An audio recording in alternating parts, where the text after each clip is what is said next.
Eh bien, vous savez quoi? Il y a des livres, qui cachent bien des secrets. Des manuscrits codés, des bouquins introuvables, ou même des histoires tellement bizarres qu'elles vous retournent le cerveau. Ces livres, souvent un peu flippants, ont captivé l'imagination des gens pendant des siècles. Aujourd'hui, on va plonger ensemble dans l'univers fascinant des 10 livres les plus mystérieux de l'histoire.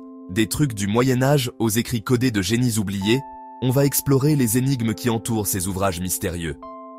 Restez bien jusqu'au bout, parce que le dernier livre est un vrai casse-tête jamais résolu. Une énigme qui hante encore l'histoire. On commence notre exploration avec un livre qui ressemble à un message venu d'ailleurs. Le manuscrit de Voynich, du XVe siècle, c'est un vrai casse-tête. Imaginez un livre entier écrit dans une langue inconnue, un charabia que personne n'a jamais compris malgré les efforts des plus grands experts. Et ce n'est pas tout. Il y a aussi les images. Le manuscrit est rempli d'illustrations bizarres, des plantes qu'on n'a jamais vues, des cartes du ciel d'une précision incroyable pour l'époque, et des bonhommes qui flottent dans des paysages de fous. Certains pensent que c'est un herbier du Moyen-Âge, d'autres un livre de magie ou d'astronomie. Mais personne ne sait vraiment. Est-ce une blague, une expérience linguistique oubliée ou la clé d'un savoir perdu? Mystère et boule de gomme. Au XVIe siècle, un homme sort du lot. Il prétend voir l'avenir. Michel de Nostredame, plus connu sous le nom de Nostradamus, publie un recueil de prophéties qui ont traversé les siècles et marqué les esprits. Écrites dans un langage obscur et plein de métaphores, les prophéties de Nostradamus peuvent être interprétées de 1000 façons. Certains y voient des prédictions précises d'événements majeurs comme la Révolution française, Napoléon ou les 2 guerres mondiales. Mais est-ce vraiment de la voyance ou juste du hasard et de l'interprétation?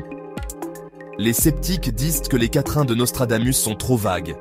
Pourtant, ces prophéties fascinent toujours autant. Le mystère Nostradamus perdure, nourri par l'espoir secret que l'avenir puisse être dévoilé à ceux qui savent lire les signes. Imaginez un livre si grand qu'il faut 2 personnes pour le porter. Un livre si massif et imposant qu'il défie l'imagination. Eh ben, il existe, c'est le Codex Gigas, aussi appelé la Bible du diable. Ce livre mystérieux et fascinant est l'un des plus grands manuscrits médiévaux jamais créés. Ce manuscrit géant du XIIIe siècle est un chef-d'œuvre de calligraphie et d'enluminure. Chaque page est ornée de détails minutieux et de magnifiques illustrations. Dedans, on trouve la Bible en latin et d'autres textes religieux et historiques. Il contient également des traités médicaux, des chroniques historiques et même des sorts magiques. Mais ce qui frappe le plus, c'est une illustration bizarre et flippante. Un portrait de Lucifer sur une page entière. Cette image effrayante a alimenté de nombreuses légendes et spéculations. La légende raconte qu'un moine condamné à être emmuré vivant aurait fait un pacte avec le diable pour sauver sa peau. Désespéré, il aurait invoqué Lucifer pour l'aider à accomplir l'impossible. En échange de son âme, il promet de faire le plus beau livre du monde en une seule nuit. Le moine aurait travaillé sans relâche, guidé par une force surnaturelle. Aujourd'hui encore, on se demande comment il a été créé et ce que signifie ce portrait diabolique qui semble traverser les âges. Le Codex Gigas reste un mystère, un témoignage fascinant de l'ingéniosité et des croyances médiévales. Explorer le monde des livres mystérieux, c'est aussi s'aventurer dans le monde des ténèbres, là où la fiction et la réalité se mélangent. C'est un voyage fascinant et effrayant à la fois, où chaque page tournée peut révéler des secrets oubliés depuis longtemps. C'est le cas du Necronomicon, un livre maudit qui hante la littérature fantastique. Ce livre mystérieux a captivé l'imagination de nombreux lecteurs et chercheurs de l'occulte. Inventé par l'écrivain H.P. Lovecraft, le Necronomicon est décrit comme un livre terrifiant, plein de rituels interdits et de formules magiques capables d'invoquer des créatures cosmiques super puissantes. Lovecraft a créé un univers où le danger et l'inconnu se cachent derrière chaque mot. Lovecraft a toujours dit que le Necronomicon était une invention, mais certains de ses lecteurs ont cru et croient encore qu'il existe vraiment. Cette croyance a alimenté de nombreuses théories et spéculations. Des rumeurs courent sur sa présence dans des bibliothèques secrètes gardées par des sociétés occultes. Certains prétendent même l'avoir vu de leurs propres yeux, caché dans des lieux interdits au commun des mortels. Alors, le Necronomicon est-il un mythe littéraire ou un secret bien gardé ? Difficile à dire. Les frontières entre la réalité et la fiction sont souvent floues, surtout quand il s'agit de l'occulte. Ce qui est sûr, c'est que le Necronomicon, même fictif, a marqué l'imagination de tous, inspirant écrivains, cinéastes et musiciens. Son influence se fait sentir dans de nombreuses œuvres, de la littérature au cinéma, en passant par la musique et les arts visuels. Le mystère du Necronomicon continue de fasciner et d'intriguer, preuve de la puissance de la création littéraire. Dans l'Égypte ancienne, berceau de mystères et de légendes, un livre mythique fascine tout le monde. Le livre de Thoth. Nommé d'après le dieu de la sagesse et de l'écriture, ce livre légendaire serait la source de tout savoir, un recueil de connaissances divines transmises aux hommes. On dit qu'il contient les secrets de la création, les formules magiques les plus puissantes et la clé de l'immortalité. Celui qui arriverait à le déchiffrer obtiendrait un pouvoir immense, la sagesse des dieux et la maîtrise du temps. Bien sûr, le livre de Thoth n'a jamais été retrouvé. Le mystère reste entier, alimenté par la fascination pour l'Égypte ancienne et le pouvoir d'attraction des savoirs perdus. Léonard de Vinci, le génie de la Renaissance, n'était pas seulement un peintre et un sculpteur incroyable, mais aussi un inventeur, un scientifique, un anatomiste, un architecte, un botaniste. Un vrai touche-à-tout qui notait ses idées et ses observations dans des carnets remplis de dessins, de schémas et d'écrits. Ces carnets, plus de 7000 pages, sont un témoignage précieux de la pensée de Léonard de Vinci. Mais c'est aussi un vrai casse-tête pour les chercheurs. Léonard écrivait souvent à l'envers, de droite à gauche, ce qui rend la lecture difficile. En plus, ces carnets sont remplis de codes, de symboles et d'abréviations que seul lui et quelques initiés pouvaient le comprendre. Les carnets de Léonard de Vinci sont-ils un trésor de connaissances perdues, une fenêtre ouverte sur l'esprit d'un génie visionnaire? Le mystère reste entier. Au cœur de l'Himalaya, dans un paysage grandiose et mystérieux, est né un livre qui accompagne les âmes dans leur dernier voyage. Le livre des morts tibétains, ou Bardo Thodol, n'est pas un livre comme les autres. C'est plutôt un guide spirituel, un ensemble de textes et de prières pour aider les morts à traverser les états intermédiaires après la mort et à atteindre la libération. Le Bardo Thodol décrit les étapes du voyage de l'âme, les visions lumineuses et les apparitions terrifiantes que le défunt doit affronter. Pour les Tibétains, la mort n'est pas une fin, mais une transition, un passage vers un autre état.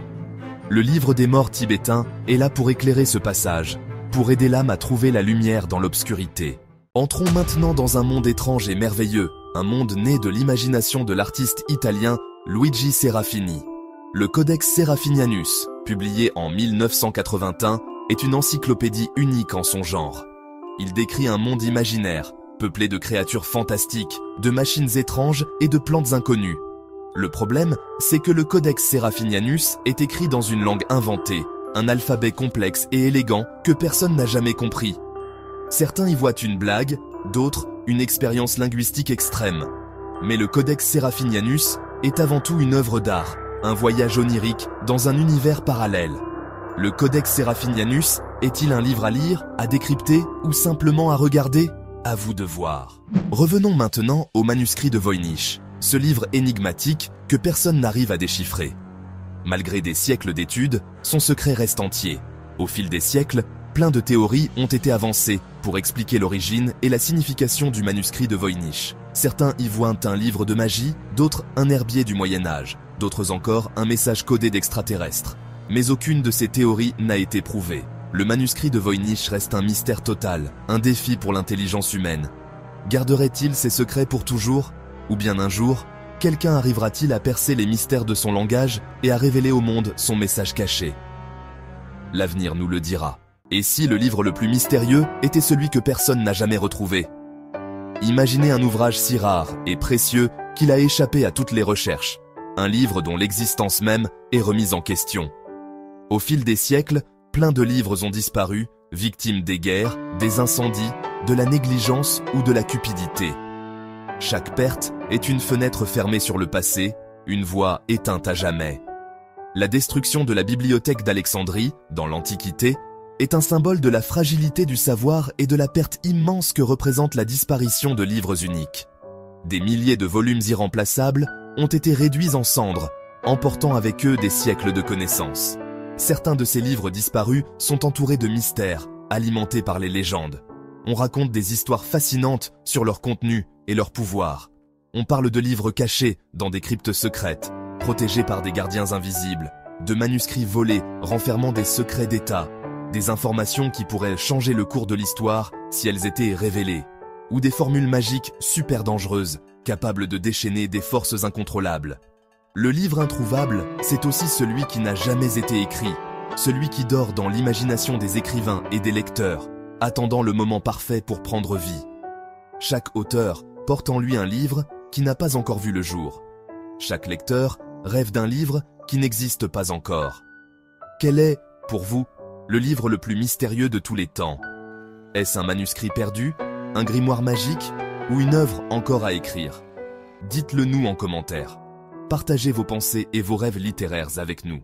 Merci d'avoir regardé jusqu'au bout et d'avoir exploré avec moi ces livres mystérieux, ces gardiens de secrets et de savoirs oubliés. Si vous aimez percer les mystères et découvrir des trucs fascinants, abonnez-vous à Top du Pop et activez la cloche. D'autres voyages extraordinaires, d'autres énigmes captivantes vous attendent bientôt.